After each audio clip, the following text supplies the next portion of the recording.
Tonight, a Houston woman is speaking out after thieves broke into her car and stole money she had just pulled out of a bank. It's a crime known as jugging. Now a state lawmaker is looking to raise the punishment for this type of crime.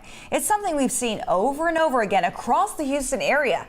Thieves waiting for the right opportunity to make off with money. Amanda Henderson joins us in studio with the story you will see only on KHU 11 tonight. Amanda. Yes, State Representative David Cook from Fort Worth says jugging, it should be made into a separate criminal offense here in Texas, saying this would finally address the crime at its earliest stage when someone has the intent to steal.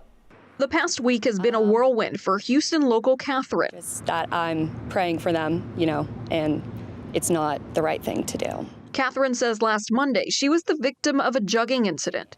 Jugging is when individuals are targeted for robberies, usually after leaving a bank or high-end store.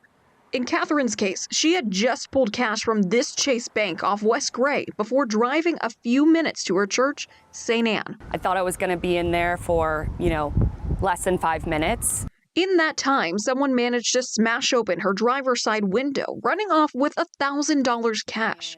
Katherine wants to share her story.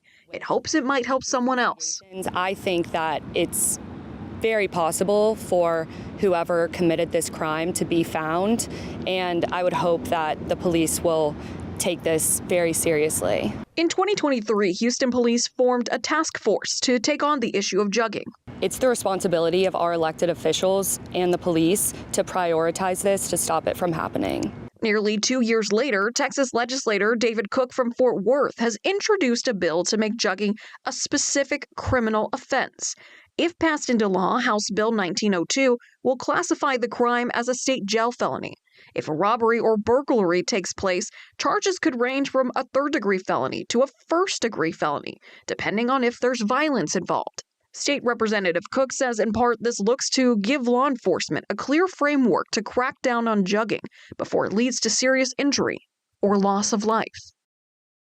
And Houston police tell me they are looking for a gray infinity connected to Katherine's case. They believe the person or people responsible for the crime were in that vehicle. So Amanda, what are some tips to help keep yourself safe in these situations? Well, exactly, because you don't want to find yourself in this situation, right? But, if you do, keep an eye out for any vehicles that might be following you. If you take a couple turns one direction and you notice that car is still going that way, you may want to just keep an eye on it, but certainly also call the authorities if you feel you're in danger.